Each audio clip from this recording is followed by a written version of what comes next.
Hello বন্ধুরা, আসসালামু আলাইকুম। সবাই কেমন আছেন? জানি সবাই ভালো আছেন, আমিও ভালো আছি। চলে এলাম আরেকটা নতুন ব্লগ ভিডিও নিয়ে। চলুন শুরু করা যাক আজকের ভিডিও। সকালের কুয়াশা বৃষ্টিত রাস্তা ধরে চলে যাচ্ছি সেই কিউট হ্যান্ডসাম বিজনেসম্যান শান্তদের বাড়ি। ওদের বাড়ির সামনের দৃশ্যটা এতটাই চমৎকার যেটা চোখ ফিরানোই দায়। সবুজে ঘেরা মনোরম দৃশ্য। আসল কথা আপনাদেরকে বলাই হয়নি, আজকে আমরা শান্তদের বাড়িতে এসেছি পিকনিক করার জন্য। এখানে আমার পরিবারের সদস্য সবাই এসেছে পিকনিক করার জন্য। চলুন ভিতর প্রবেশ করা যাক। ভিতরে প্রবেশ করার সাথে সাথেই দেখতে পেলাম রান্নার কাজ পুরোদমেই চলছে। এখানে রান্নায় সাহায্য সহযোগিতা করছে দীপা, আম্মু, খালামণি, বৃষ্টি, মামানি, যারা বাড়ির সদস্য ছিল সবাই। আমার বাবা, মামা, খালুরা রান্নার কাজে আরো বেশি ব্যস্ত। তাদের দায়িত্বটা ছিল বড় বড় খাবারগুলো সবার কাছে পৌঁছে দেওয়ার জন্য রান্নাকে মজার করা। রান্নাটা যেন খুবই টেস্টফুল হয় সেদিকে তারা মনোযোগ দিয়ে রান্নাটা করছে। এটা দেখে আমার খেতে খুব ইচ্ছে করছে। তখন আমি সেখান থেকে কয়েক টুকরা মাংস নিয়ে খেয়ে নিলাম এবং এতই মজা ছিল যেটা আমি খেয়েছি আপনারা খাননি, মজাটা আমি শুধু বুঝেছি। এত মজা লেগেছে যেটা ভাষায় প্রকাশ করার মতো নয়। তারা রান্নার কাজে ব্যস্ত, তাদেরকে রেখে আমরা শান্তদের বাড়ির আশেপাশে ঘুরতে বেরিয়ে গেলাম। আমার সাথে ঘুরতে যাচ্ছে আমার ছোট বোন বৃষ্টি, আবিদা, শিলা, মাবিয়া, রিম আর আমার বড় মামানি। তারা সব সময় ঘুরতে ভালোবাসে। ঘোরার কথা শুনলে তারা যাওয়ার জন্য ইনস্ট্যান্ট প্রস্তুত হয়ে যায়। তাদেরকে এখন ঘুরতে নিয়ে যাচ্ছি শান্তদের বাড়ির পাশে বিশাল এক খামার রয়েছে সেটা দেখার জন্য। আমরা খামার দেখতে যাচ্ছি আর জামাই কি বাসায় বসে থাকতে পারে? তাই জামাইকে সাথে করে আমরা খামার দেখার জন্য রওনা দিচ্ছি। জামাইকে খুব কিউট লাগছে কারণ বৃষ্টির জামাই বলে কথা। দেখেন আমগো কিন্তু দেখা যাইতেছে, দেখেন সব বড়লোক মানুষ লইতেছি, সবাই কোটিপতি। মাঝ পথে আসার পরে তাদের কি অবস্থা বড়ই খাওয়ার জন্য খাওয়া দাওয়া শুরু করতেছেন আপনারা। এনকার মালিক যদি আয়া দেখে আপনার বড়ই চুরি করতেছেন তাইলে অবস্থাটা কি হইব? বড়ই খাওয়ানোর লেগা এলাকার মানুষ সবটাই ডাক দিলাম যে আপনাকে বড়ই চড়ে খাই শেষ করে লইলো।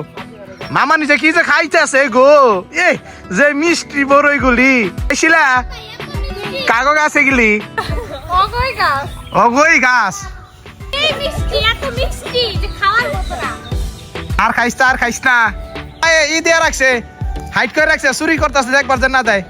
ঠিক আছে, মহব্বত হই বালা।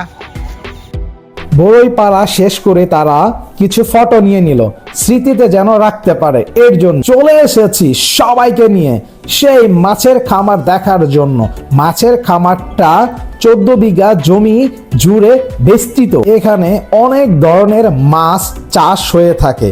খামারের চারপাশে উঁচু জায়গাতে নানান ধরনের গাছ লাগিয়ে রেখে খামার থেকে ফিরার পথে তাদের কি অবস্থা আরেকবার চেয়ে দেখ। যেখানে বড়ই গাছ দেখছে সেখানে তারা ঝাঁপিয়ে পড়ছে, কারণ বড়ই তাদের খুবই পছন্দের। তাই তারা বড়ই ছাড়া ফিরবেই না। বেশি করে বড়ই পারছে আর খাবে, এর জন্য নিয়ে নিচ্ছে। কিছুক্ষণ অপেক্ষা করে চলে যাব খাওয়ার জন্য বাড়িতে। যখন খাওয়ার জন্য বাড়ির দিকে ফিরছি তখন দেখা হয়ে গেল আমার সেই স্টাইলিশ, হ্যান্ডসাম এবং পরিশ্রমী আমার সাথে।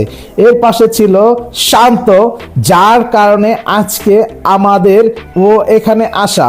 এর পাশে রয়েছে খালু, যে সব সময় মিষ্টিভাষী। আরো অনেকের সাথেই দেখা হয়ে গেল, তাদের সাথে কথা বলে ভিতরে চলে গেল। আমরা ঘুরে এসেই দেখি রান্না বান্না কমপ্লিট হয়ে গিয়েছে। এখন চলুন কি কি রান্না হয়েছে সেটা দেখাবো আপনাদের।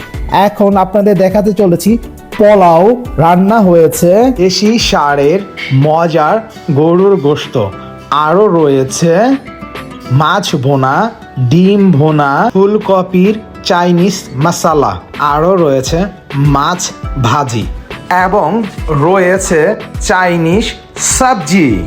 এই চাইনিজ সবজিটা রান্না করেছে আমার সেই স্পেশাল মামাটা। রান্না বান্নার কাজ শেষ করে দেখা হয়ে গেল শান্তর দাদার সাথে। সে অনেক অসুস্থ, সবাই তার জন্য দোয়া করবেন সে যেন তাড়াতাড়ি সুস্থ হয়ে যায়। চলে এসেছে খাবারের সেই মুহূর্ত। খাওয়া দাওয়ার জন্য সবাই রেডি, সবাই খাচ্ছে। মনে হয় এই পিকনিকটা আমরা করেছি জাস্ট মজা করার জন্য। সবাই আনন্দের সহিত খাওয়াচ্ছে আমার মামা, বৃষ্টি, শান্ত, আরো অনেকেই। খাবার খেয়ে সবাই স্যাটিসফাই। এরকম পিকনিক সচরাচর শহর অঞ্চলে কম দেখা যায়। গ্রাম অঞ্চলেই এই খাবার দাবারের অ্যারেঞ্জমেন্টটা এখনো আগের মতোই রয়েছে।